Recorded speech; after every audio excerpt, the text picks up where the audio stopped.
This took place less than a month ago. I'm a high school senior, and I've lived in Nevada my entire life. There isn't a whole lot to do here. But one thing my friends and I have always been into is urban exploring. We'd look for abandoned buildings, old service tunnels, dead malls, anything that felt forgotten. We'd climb through broken fences, take pictures, sometimes sneak up to the roofs or down into basements. It wasn't about breaking stuff or doing anything illegal. It was just about the vibe. The only guy in our group who always found the weirdest places was Charles. He was kind of the quiet, mysterious type. He'd show up with locations none of us had heard of. Half the time, I didn't even ask how he found them. One day, he sent us a screenshot from some sketchy Instagram account, low follower account, blurry photos, all kinds of creepy comments under the posts. The caption on the post in question just said something like, "Dozens of abandoned mine shafts in the Mojave Desert if you know where to look." Charles had been in contact with the account, he said, and whoever was running it had given him some areas to check out. That was all Charles needed. He was instantly obsessed with the idea. So that Saturday, it was me, Charles, and our other friend, James. I had a Wrangler that was perfect for off-road desert driving, so we took that. We didn't have a specific address or anything, just a general area and a pin drop somewhere in the middle of the Mojave. The spot Charles had marked was way off in the desert, like really far from anything. We turned off the main road almost half an hour earlier, and the dirt path we were on barely looked like a road anymore. We drove around for what felt like forever. No signs, no structures, no landmarks, just endless nothing. I kept checking my phone even though I knew we didn't have service. James was in the back getting more and more irritated. He started telling Charles this whole thing was a waste of time and that he had been scammed by some troll account. Charles insisted that we keep looking, so we did. He's always been stubborn with navigation, so I figured I'd indulge him a little while longer. Eventually, just as we were about to call it quits, James pointed out something off to the right. At first, it looked like just more rock and sand, but as we got closer, we saw it. This half-collapsed wooden structure built into the side of a slope. Part of the entrance looked like it had been caved in. You could still see a dark hole behind the support beams. It wasn't huge, but it was definitely man-made. Definitely a mine shaft. Charles didn't say anything at first. He just pulled out his phone, opened the offline map he downloaded when we still had service, and dropped a pin on it. Then he turned to James and said, "Told you." James said he just got lucky. But even I had to admit it was kind of crazy. We'd been driving in circles out in the middle of nowhere, and somehow we'd actually found one. I parked a few yards from the entrance just off to the side on a flat patch of dirt. We all climbed out and geared up. Charles had even brought masks for us to wear. The three of us walked up the mine, and it looked even sketchier up close. Charles picked up a rock and tossed it in. We waited. A few seconds later, we heard it clang 3 times, then nothing. It was really deep. Charles looked back at us and said, if we tripped on the way down, we were probably dead. We started the descent. Luckily, the shaft wasn't a straight drop. It sloped down at a steep angle, but not enough that we had to climb hand over hand. The ground was loose and uneven, and there were old wooden beams lining parts of the wall. Surprisingly, they seemed pretty sturdy. The deeper we went, the colder it got, and quieter. It was really eerie down there. We couldn't even see any light coming through from the entrance anymore. Eventually, we made it to what felt like the bottom. The shaft leveled out and opened into a wider tunnel that branched off in a few directions. It looked exactly how you'd imagine. Old support beams every few yards, rusted rails half buried in dirt, and a thick layer of dust on everything. There were scraps of wood and metal scattered around, maybe parts of old carts or tools.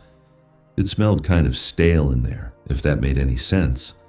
Honestly, I didn't realize how much of a blessing the masks were until that point. We picked a tunnel and just started walking. None of us really said much. We weren't looking for anything specific, just exploring. There honestly wasn't much cool stuff down there. The place looked like it had been mostly cleaned out of anything worth taking. But then we heard something. It was faint somewhere further down the tunnel. It sounded like something being dragged. At first, I thought I imagined it, but I looked over and saw Charles had stopped too. James motioned for us to turn off our flashlights, so we did. We just stood there in total darkness, listening. The sound came again. It was a sort of scraping sounds, like metal or maybe even wood being dragged along the ground. It was hard to tell with the echo, but it seemed like whatever it was getting closer. We stood there in the dark for maybe 30 seconds, maybe a full minute. It was hard to tell. The scraping sound kept coming, slowly getting louder. It didn't sound too close to us, but that didn't make it any less terrifying. Then, James accidentally flicked his flashlight on and then off again. I wanted to kill him. The scraping stopped and everything went silent. Then, out of nowhere, there was this loud metallic clang from somewhere deep in the tunnel. Like whatever was being dragged had just been dropped. And right after that came the most awful demonic scream I'd ever heard. It barely sounded human. We turned and ran, not even caring about how loud we were being. I've never run faster in my entire life. I could hear footsteps coming from somewhere behind me, and I thought I was going to have a panic attack. I was in the back trying to keep up, and then I tripped on something. One of my shoes came off, and I struggled to stay upright. I didn't have time to go back for it, so I just kept going, trying to ignore the pain in my foot. Charles and James had already reached the incline and were climbing. I practically threw myself up the stairs. When I tell you climbing those stairs half barefoot was the most painful thing I'd ever experienced, I'm not exaggerating. It was excruciating. I picked up a new splinter every few seconds. If not for the adrenaline coursing through my veins, I don't think I would have been able to make it out of there. By the time I finally made it out into the open air, my foot was shot. I needed James and Charles to damn near carry me over to the car. I couldn't drive like that, so James jumped in the driver's seat. I barely got the door closed before he threw it in gear and floored it. I don't think we were followed up the shaft, but we weren't sticking around to find out. We drove in silence all the way to the nearest hospital. I thought the pain was going to make me pass out. I ended up having to get a tetanus shot, and even after all my wounds were cleaned and all the splinters were removed, I couldn't walk normally for days. A few days later, once I could walk without limping too bad, James told us he dropped his wallet somewhere near the shaft, probably when he was helping me get to the car. He hadn't said anything at the time. Now he figured it was worth going back, just to the entrance. No way were we going back inside. So the three of us drove back out there using the pin that Charles had saved. Obviously, James's wallet was nowhere in sight, but we did find something. My shoe. It was sitting a few feet from the mine's entrance. I cautiously walked over to it and picked it up. It was torn up like someone, or dare I say something, had bitten into it. There were literally teeth marks in my shoe, and entire chunks of it were missing. We didn't stick around much longer after that. None of us can come up with any rational explanation. You might be quick to just say it was some homeless person living down there. But if that were the case, how the hell had they managed to stay alive for so long? There was no food down there. What in the world would they eat? Charles said that Instagram account never responded to him when he DM'd him about what happened. It's going to be a long time before I do any urban exploring in the desert again. Story 2. I've always been a rugged kind of guy. I've always loved the outdoors, and a vacation to me is a camping or fishing trip, not some extravagant excursion to some resort or something. My girlfriend of 6 months shares my love of nature. That's probably one of the main reasons we started dating, if I had to be honest. A couple weeks back, Tiki and I decided to do something a little different. We drove out to the desert to camp for a few days. We'd both done forests, mountains, lakes, all that. But neither of us had really experienced the kind of open, silent, dry isolation the desert offered. It just felt like something we had to try at least once. One of the main reasons we landed on the desert too was the stargazing. That's something we both love, probably more than anything else. Even back when we first started dating, we'd take drives out past town just to lie on the hood of the truck and watch the stars. So when we read that this spot was far from any towns or light pollution, it was basically a done deal. I found a place online that was supposedly remote but legal to camp on. No amenities, just open land, some fire rings and stars. Sounded perfect. We packed up the truck with our gear and made the 3-hour drive early that Friday morning. The last hour or so was on a dirt road that felt like it went on forever. There wasn't a house or sign of human life in sight. Honestly, that was half the appeal. By the time we found the campsite, it was already late afternoon. The place was completely void of people, just as I had hoped. The first couple nights were exactly what we wanted. Warm days, cool nights, clear skies. We'd sit out by the fire with a couple drinks, pass a little joint back and forth, and just talk about dumb stuff, or lie back and stare at the sky. Not having a schedule or any distractions was really, really refreshing. And yeah, we'd fool around a bit in the tent. That was all part of the fun, too. It felt good to be disconnected. Both nights, though, we heard something strange. Not close, just somewhere way out in the distance. It was this low, drawn-out sound like a howl or a moan. It didn't really sound like a person, more like an animal. The first night, we both sort of paused when we heard it. Tiki looked at me like, "Did you hear that too?" And I nodded, but we ended up laughing it off. I said it was probably a coyote or a mountain lion or something, and she agreed. Same thing the second night, right around the same time, too. We chalked it up to being desert wildlife. I mean, there's all kinds of stuff out here that we're not used to hearing. It was unsettling, sure, but we weren't going to let it ruin the trip. The third night, I woke up to the sound of footsteps outside the tent. It was soft at first, just a couple faint crunches like someone walking slowly over dry dirt. I held my breath and listened. It wasn't an animal. It was too steady and slow. I didn't move. I wanted to grab the flashlight, wake Tiki up, and say something, but I couldn't.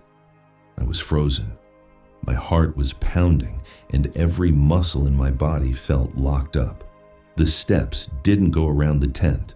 They just stopped a few feet away. And for a long time, there was nothing but silence. I stared at the ceiling of the tent, barely blinking, waiting to hear something else. But whoever or whatever it was didn't make another sound. I waited there for God knows how long, praying they'd walk away. But then, out of nowhere, I heard a flick. That sharp, unmistakable sound of a lighter. A small, orange glow appeared through the fabric of the tent, maybe waist height, a few feet off to the side. Whoever was out there held the flame steady for a few seconds, then started waving it around slowly. I didn't move. I just stared at it, trying not to make a sound.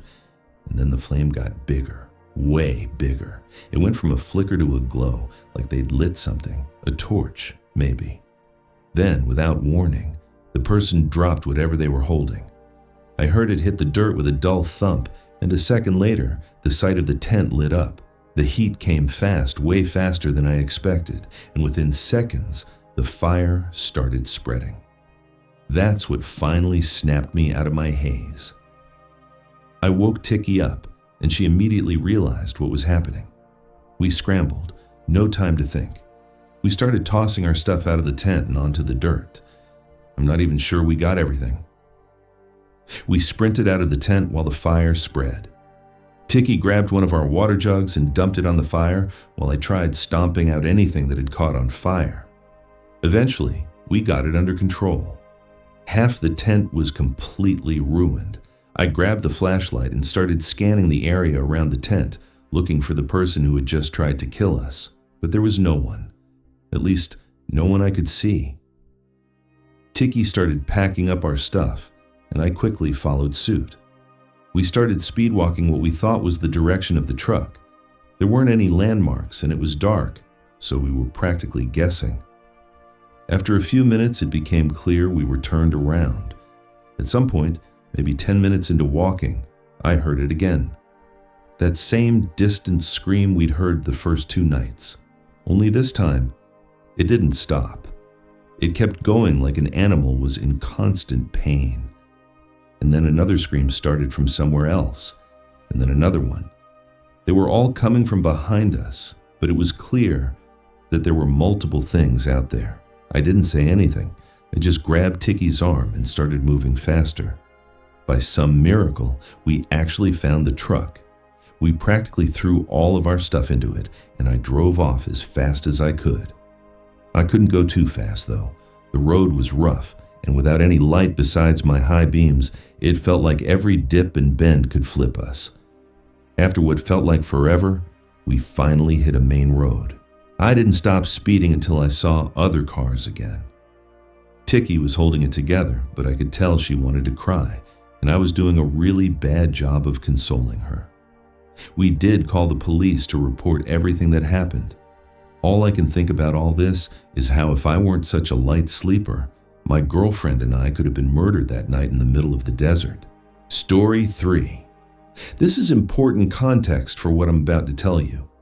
So I'm going to start here. I've always been a little suspicious of my mom's past. Suspicious isn't exactly the right word, but I can't think of a better one. She was born in Mexico and spent her childhood there before moving to the States alone to pursue an undergraduate degree. The rest is history. She found work, met my dad, and has lived in America ever since. I don't really know a lot about her life before America, and there's a part of me that thinks that's by design.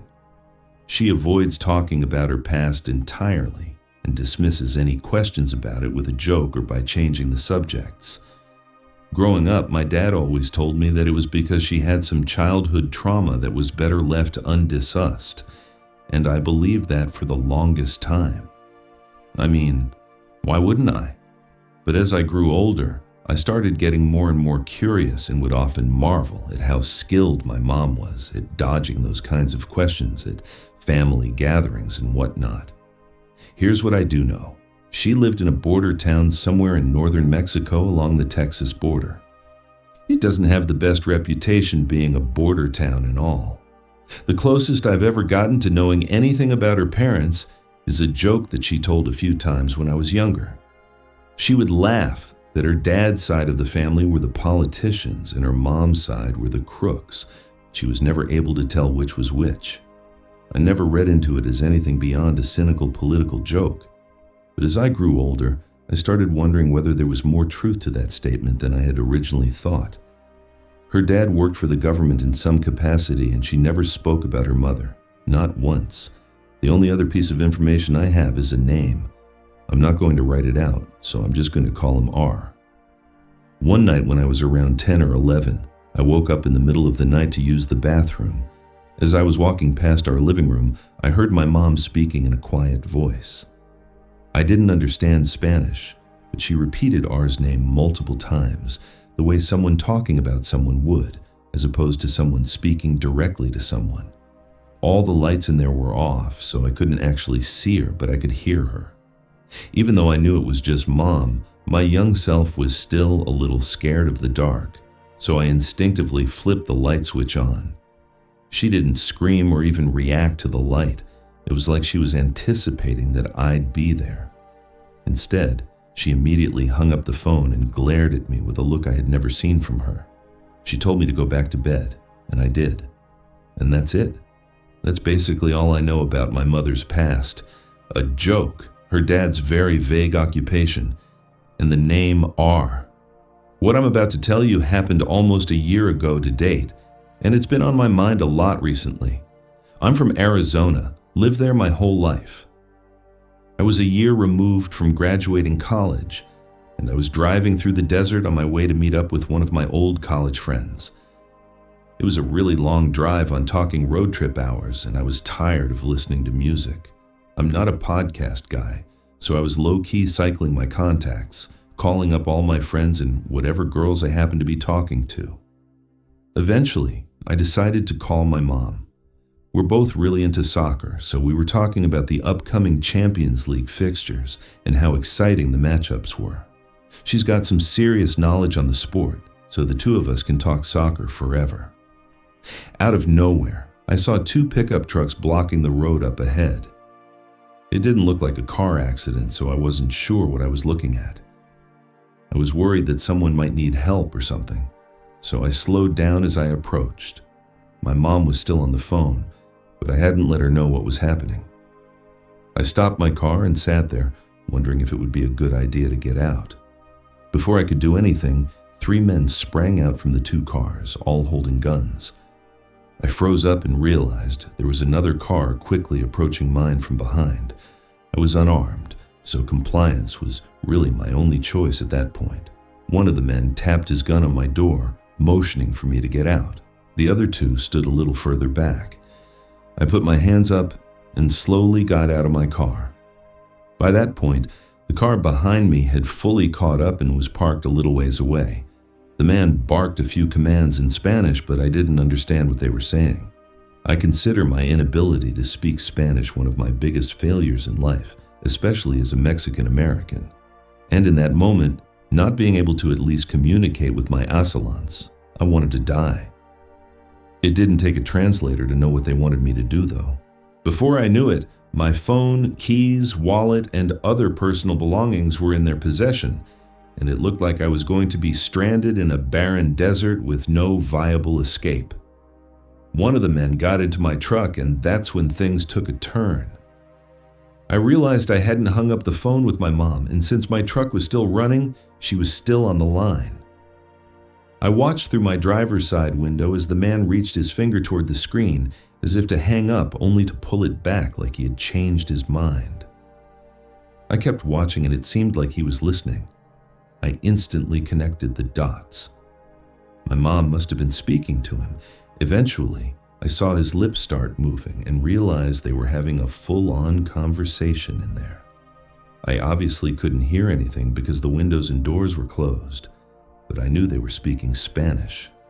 I swear in my life, I'm 90% sure he repeated R's name a few times like my mom had said it, and he was making sure he heard it correctly.